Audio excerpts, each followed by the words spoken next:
दिल्ली विश्वविद्यालय के छात्र संघ कार्यालय पर इस वक्त हम मौजूद हैं। अभी अभी चुनाव हुए और एनएसयूआई ने 7 साल के बाद में दिल्ली विश्वविद्यालय छात्र संघ अध्यक्ष पद पर अपना कब्जा जमा लिया। छात्र संघ अध्यक्ष रौनक खत्री मेरे साथ में हैं। रौनक भाई, सबसे पहले तो बहुत बहुत बधाई आपको। बहुत बहुत शुभकामनाएं, आपके चैनल का भी धन्यवाद। आप आज यहाँ डूसू ऑफिस में आए और स्टूडेंट्स को डाइवर्ट करने का काम अखिल भारतीय विज्ञापन परिषद अपने विज्ञापनों के द्वारा अच्छे से डाइवर्ट करना जानती है। एक तरफ भारतीय जनता पार्टी और एबीवीपी के लोग आजकल देश में नारा लगा रहे हैं, बटेंगे तो कटेंगे। दूसरी तरफ आपका संगठन एनएसयूआई और आपकी पार्टी कांग्रेस पार्टी मोहब्बत की दुकान खोलने की बात करती है। तो क्या आपको लगता है इस बार आपने मोहब्बत की दुकान खोल दी दिल्ली विश्वविद्यालय में? एबीवीपी के लोग लगातार ये बात कहीं ना कहीं करते हुए सुने जाते हैं कि जिस तरह जेएनयू में 2016 में कन्हैया कुमार के छात्र संघ अध्यक्ष रहते, देश विरोधी नारे लगे, भारत तेरे टुकड़े होंगे, वो मुकदमा भी कन्हैया कुमार के ऊपर दर्ज है। अब दिल्ली विश्वविद्यालय में 7 सालों के बाद में एनएसयूआई आ गई, तो अब यहाँ भी देश विरोधी गतिविधियाँ होना शुरू हो जाएंगी कैंपस में। आपकी मुलाकात राहुल गांधी से हुई, तो अब जब आपकी मुलाकात हुई तो दिल्ली विश्वविद्यालय की समस्याओं को लेकर आपकी बातचीत हुई होंगी, तो क्या उन्होंने इसका आश्वासन दिया है कि हम इसको सरकार से बात करके चीज़ करवा पाएंगे? यहाँ एक शाखा भी लगती है संघ की, हमारा उस पर भी टारगेट रहने वाला आने वाले समय पे। दिल्ली विश्वविद्यालय के छात्र संघ कार्यालय पर इस वक्त हम मौजूद हैं। अभी अभी चुनाव हुए और एनएसयूआई ने 7 साल के बाद में दिल्ली विश्वविद्यालय छात्र संघ अध्यक्ष पद पर अपना कब्जा जमा लिया। छात्र संघ अध्यक्ष रौनक खत्री मेरे साथ में हैं। रौनक भाई, सबसे पहले तो बहुत बहुत बधाई आपको। बहुत बहुत शुभकामनाएं, आपके चैनल का भी धन्यवाद। आप आज यहाँ डूसू ऑफिस में आए। इतने लंबे संघर्ष के बाद में एनएसयूआई को 7 साल का वक्त लग गया डीयू का चुनाव जीतने में, क्या कारण रहे इसके पीछे? 4 साल तो कोविड में ही चले गए और स्टूडेंट्स को डाइवर्ट करने का काम अखिल भारतीय विज्ञापन परिषद अपने विज्ञापनों के द्वारा अच्छे से डाइवर्ट करना जानती है। पिछले साल का जो चुनाव था, पूरा चुनाव मेट्रो कंसेशन पास के ऊपर लड़ा गया, जो अंत तक पूरे साल भर में भी स्टूडेंट्स को नहीं मिल पाया। स्टूडेंट्स ने इस चीज़ को समझा कि एबीवीपी सिर्फ विज्ञापन के दम पर चुनाव जीतती है और काम के नाम पर जीरो काम उन्होंने किया। फेस्ट कराने से लेकर सारी चीज़ों में जो लेविश लाइफ एक डूसू ऑफिस की हो सकती है, वो उन लोगों ने जी। स्टूडेंट्स को पानी तक की सुविधा नहीं दिला पाए हुए, तो स्टूडेंट्स ने उस चीज़ को समझा और फिर ऐसे यूनियन को नकारा और बदलाव के नाम पर अब एनएसयूआई को लेकर आए हैं। एक तरफ भारतीय जनता पार्टी और एबीवीपी के लोग आजकल देश में नारा लगा रहे हैं, बटेंगे तो कटेंगे। दूसरी तरफ आपका संगठन एनएसयूआई और आपकी पार्टी कांग्रेस पार्टी मोहब्बत की दुकान खोलने की बात करती है। तो क्या आपको लगता है इस बार आपने मोहब्बत की दुकान खोल दी दिल्ली विश्वविद्यालय में? बिल्कुल, डीयू में रौनक आई है, डीयू में बदलाव आया है, डीयू में वो चीज़ आई है जो पिछले 7 साल से जो स्टूडेंट्स परेशान थे, हर मुद्दे को लेकर डूसू ऑफिस आते थे, पर डूसू ऑफिस में अनअवेलेबिलिटी, लैक ऑफ ट्रांसपेरेंसी। अभी आप जिस ऑफिस में बैठे हो इसमें सीसीटीवी कैमरे भी नहीं है। मैं कह रहा हूँ, अगर डूसू इतना इनकेपेबल था कि पिछले 1 साल में वो सीसीटीवी कैमरे भी नहीं लगवा पाया, तो उनसे इस चीज़ की विफलता दिखती है कि रोड पे वुमेन सेफ्टी को लेकर कितना कंसर्न उन्हें है, जब वो अपने ही ऑफिस में कैमरे नहीं लगवा पाए। तो हम लोग अब जो काम करेंगे वो स्टूडेंट वेलफेयर के काम होंगे, जो एबीवीपी ने पिछले 7 साल में नहीं किए।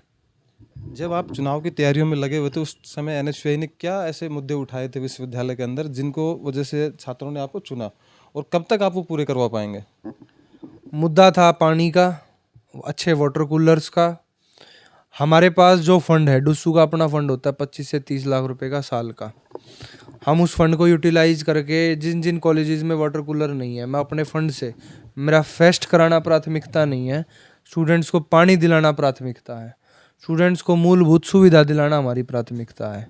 तो हम अपने फंड से, अगर डीयू इतना इनकेपेबल है कि एक 20,000 रुपये का वाटर कूलर भी नहीं खरीद के स्टूडेंट्स को पानी पिलवा सकता, तो हम अपने फंड से वो पानी पिलवाएंगे। इसी मुद्दे पर चुनाव लड़ा था और इसी मुद्दे पर आगे काम करेंगे। आगे वुमेन सेफ्टी का इशू है, प्लेसमेंट सेल का इशू है। इसके बाद अगर हम आगे चाहेंगे तो डीटीसी बस, हर साल यूनिवर्सिटी स्पेशल बस की बात होती है, फंड्स भी ग्रांट होते हैं, पर आज तक जो आउटर के कॉलेजेस हैं या साउथ कैंपस के कॉलेजेस हैं, वहाँ यूनिवर्सिटी की बस नहीं चलती, तो बस की हमारी प्राथमिकता रहेगी। हम ये भी चाहेंगे कि सरकार से, सेंट्रल गवर्नमेंट से हम फंड लेकर आएँ, आवाज़ उठाएंगे और हर कॉलेज का अपना एक हॉस्टल बनवाने की हमारी प्राथमिकता होगी कि कम से कम 300 से 400 से 500 स्टूडेंट्स की कैपेसिटी का हर कॉलेज का अपना एक हॉस्टल हो। क्योंकि जो आसपास के लोकल एरियाज़ में पीजीज़ का रेंट है या फ्लैट्स का रेंट है वो 15 से 20 हज़ार रुपये टच कर रहा है, जिसको हमने बदलना है। एबीवीपी के लोग लगातार इस तरह की बात करते हैं कि जिस तरह 2016 में कन्हैया कुमार के जेएनयू में छात्र संघ अध्यक्ष रहते देश विरोधी गतिविधियां हुई, अब दिल्ली विश्वविद्यालय में एनएसयूआई आ गई तो वहाँ भी ऐसा कुछ आपको अगले कुछ टाइम में देखने को मिल सकता है। इसमें कहाँ तक सच्चाई है? किस मुद्दे पर आप बात करना चाह रहे हैं, एक बार दोबारा बताएंगे? एबीवीपी के लोग लगातार ये बात कहीं ना कहीं करते हुए सुने जाते हैं कि जिस तरह जेएनयू में 2016 में कन्हैया कुमार के छात्र संघ अध्यक्ष रहते, देश विरोधी नारे लगे, भारत तेरे टुकड़े होंगे, वो मुकदमा भी कन्हैया कुमार के ऊपर दर्ज है। अब दिल्ली विश्वविद्यालय में 7 सालों के बाद में एनएसयूआई आ गई तो अब यहाँ भी देश विरोधी गतिविधियाँ होना शुरू हो जाएंगी कैंपस में।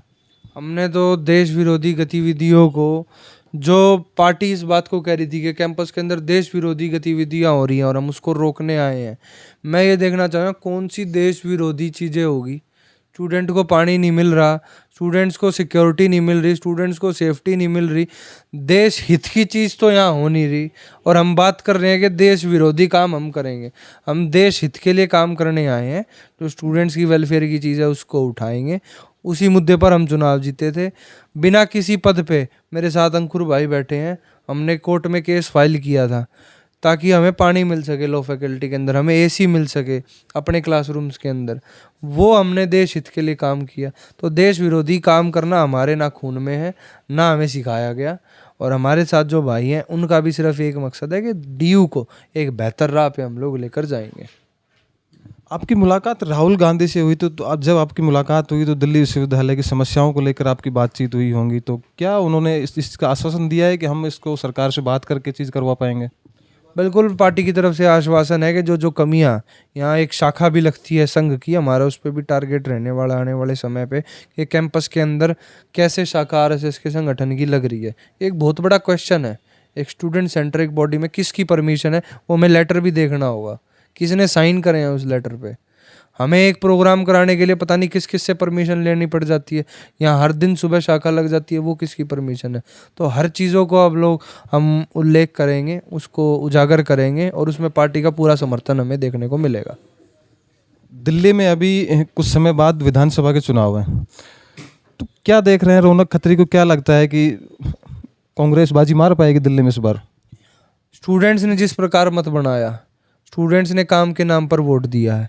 आने वाले समय दिल्ली विधानसभा चुनाव में हम लोग पुरजोर तरीके से कैंपेन करेंगे, पब्लिक को ये बात बताएंगे कि जो वेलफेयर कांग्रेस के टाइम में दिल्ली के अंदर हुआ था वही वेलफेयर आगे आने वाले समय में हो सकता है। कांग्रेस के राज में मेट्रो दिल्ली के अंदर आई थी, आप महाराष्ट्र चले जाओ, महाराष्ट्र में, मुंबई में सिर्फ मेट्रो है पर पूरे महाराष्ट्र में मेट्रो नहीं है, पुणे तक में मेट्रो नहीं है। हाईटेक सिटी इस टाइम पे पुणे हो चुकी है। इनफैक्ट पूरे मुंबई के अंदर भी अभी मेट्रो नहीं है, एक लिमिटेड एक नेटवर्क है, एक लिमिटेड रेडियस है जिसके अंदर मेट्रो है। दिल्ली से भी हाईटेक सिटी है मुंबई। तो जब कांग्रेस दिल्ली में सबसे पहले मेट्रो ला सकती है तो कांग्रेस विकास करना जानती है। जितने फ्लाईओवर्स हैं, जितनी डेवलपमेंट की चीज़ें हैं, कांग्रेस के राज में हुई थी। हम उसको कैंपेन को उजागर करने की कोशिश करेंगे अच्छे से, और फिर देखते हैं कैसे, जहाँ यहाँ सत्ता पलट हुआ है तो वहाँ भी सत्ता पलटने की कोशिश रहेगी हमारी। एक मेरा आखिरी सवाल है, मैं राजस्थान से आता हूँ, तो राजस्थान से बहुत से छात्र डीयू में पढ़ने के लिए आते हैं, एडमिशन जब शुरू होते हैं तब आते हैं, तो उनको काफ़ी समस्याओं का सामना करना पड़ता है। तो क्या उनको ऐसा करना चाहिए जिस समस्याएं नहीं आए, और छात्र संघ के लोग किस तरह उनकी मदद करेंगे? छात्र संघ अपना ट्रांसपेरेंसी बनाएंगे। हम लोग एक हेल्पलाइन नंबर जल्दी लॉन्च करेंगे स्टूडेंट्स के लिए, ताकि जिसको जो प्रॉब्लम हो वो अपनी एक क्वेरी दर्ज करा सके। दर्ज कराने के बाद यहाँ पर भी ऑफिस के अंदर भी हम लोग एक डायरी मेंटेन कराएंगे कि जो स्टूडेंट आए, अगर मैं अनअवेलेबल हूँ उस टाइम पे, तो अपना नाम, नंबर, अपनी प्रॉब्लम वहाँ नोट करा के जा सके। हमारी टीम विदिन 24 आवर्स उससे गेट बैक करेगी और उस चीज़ को रिजॉल्व करेगी। ट्रांसपेरेंसी हमारा इशू है और उस पर हम लोग काम करेंगे। ये मेरे साथ दिल्ली विश्वविद्यालय के नवनिर्वाचित छात्र संघ अध्यक्ष रौनक खत्री थे। दिल्ली विश्वविद्यालय की लॉ फैकल्टी के भाई मेरे साथ में हैं और छात्र संघ अध्यक्ष रौनक खत्री के काफ़ी नज़दीक है। भाई, मुझे अभी जिस तरह रौनक भाई बता रहे थे, कोई एक मामला था जिनको लेकर आप हाई कोर्ट पहुंचे थे, क्या वो पूरा था? उसको आप ठीक समझाइए क्योंकि आप एक लॉ स्टूडेंट हैं। जी, तो लास्ट ईयर गर्मियों में जब टेम्परेचर 50 डिग्री को भी क्रॉस कर गया था, तब हमारी फैकल्टी में, CLC कॉलेज में, हमारी क्लासेस टिन शेड में हो रही थी। और हमारे कॉलेज में ना तो पानी अवेलेबल था और नेट नहीं आता, हमारे कॉलेज में वाईफाई अवेलेबल नहीं था। एसी की समस्या थी, पंखे भी ठीक से नहीं चल रहे थे। इन सारे इश्यूज़ को लेकर हमने रिट पिटीशन फाइल करी ऑनरेबल दिल्ली हाई कोर्ट में, और कोर्ट ने उसमें न्याय मित्र एमिकस क्यूरी अपॉइंट किया। उन्होंने रिपोर्ट दी है सर राजेश मिश्रा ने, और रिपोर्ट में उन्होंने लिखा है कि हमारा कॉलेज की जो इंफ्रास्ट्रक्चर है बहुत ही अबिस्मल है, ख़राब हालत में है। जैसे मैंने आपको बताया, पंखे नहीं चलते हैं, पानी नहीं है। ये आगे के मुद्दे बाद में, सबसे बेसिक जो रिक्वायरमेंट है एक स्टूडेंट की, पानी ही नहीं है कॉलेज में। तो ये सब नहीं था। जब से हमने पिटीशन फाइल करी रौनक ने, उसके बाद अब पानी अवेलेबल है लॉ फैकल्टी के अंदर और नेट चलता है अब, और उम्मीद है हमें कि जल्दी एसी पे भी LC1 में DU ने 8 करोड़ रुपए का एसी का प्लांट सैंक्शन कर दिया है। वो समर्स तक ऑपरेशनल हो जाएगा। ये सब हमारी पिटीशन के बाद, रौनक खत्री ने जब डाली उसके बाद हुआ है। तो जैसा ये सारे मुद्दे थे। दिल्ली विश्वविद्यालय जैसे प्रतिष्ठित संस्थान में अगर पानी बिजली जैसी मूलभूत सुविधाओं की अगर कमी है, तो बाकी और सारे जो कॉलेजेस हैं उनका क्या हाल होगा? इससे भी बुरा होगा, जाहिर सी बात है। और यहाँ का हाल बुरा इसलिए है कि आपको दिखता है यहाँ का छात्र संघ कुछ करता ही नहीं था आज से पहले। अब उम्मीद है अब रौनक आए यहाँ पे, तो जैसे बोला कि DU में रौनक आई है, पर अब तक तो छात्र संघ ने यहाँ पे कुछ, जब हमें पानी तक के मुद्दे को लेकर कोर्ट जाना पड़ेगा, आप ये देख लीजिए कि कितना एडमिनिस्ट्रेशन ने हमारा साथ दिया, कितना छात्र संघ ने हमारा साथ दिया कि ऐसे बेसिक मुद्दे भी रिजॉल्व नहीं हो पाए। तो क्या बात करेंगे कि यहाँ पे पढ़ते हुए स्टूडेंट्स को कैसी एजुकेशन मिल रही है और उनका फ्यूचर कैसा होगा अगर बेसिक इश्यूज़, उनकी बेसिक रिक्वायरमेंट जो हैं वो ही पूरी नहीं हो पा रही हैं। एक तरफ दिल्ली की अरविंद केजरीवाल सरकार और सेंटर की नरेंद्र मोदी सरकार बड़े बड़े जो दावे करती है, वो क्या सब झूठे हैं? अब आप घूमिए और देखिए, चेक कीजिए कि किसने क्या दावा किया और यहाँ पे ऑन ग्राउंड में कितना है वो है। और बड़े दिग्गजों को तो छोड़ दीजिए, आप ये बात करिए, हम सबसे नज़दीक जो हमसे सबसे ज़्यादा अकाउंटेबल है, हम उनकी बात करेंगे। हम बात करेंगे अपने कॉलेज एडमिनिस्ट्रेशन की, यूनिवर्सिटी एडमिनिस्ट्रेशन की, और बात करेंगे हम छात्र संघ की। ये लोग हमसे सबसे ज़्यादा अकाउंटेबल हैं। इन्होंने हमारा क्या हेल्प करी वो मैंने आपको बताया। तो बड़ों पे तो बाद में जाएंगे। सबसे पहले जैसे गांव में कोई दिक्कत हो तो सबसे पहले किसको पकड़ेंगे, किसके पास जाएंगे? ग्राम प्रधान के पास जाएंगे। तो इसी तरीके से आपको बताता हूँ, यहाँ पे जो फर्स्ट लाइन ऑफ हमारा वो था, उन्होंने कुछ हेल्प करी नहीं, किसी भी स्टूडेंट की कोई हेल्प नहीं हुई इस मामले में।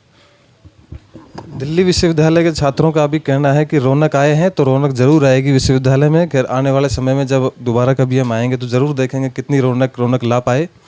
आप देख रहे हैं लोकतंत्र न्यूज़ 24। मैं अजीत यादव। जय हिंद, जय भारत।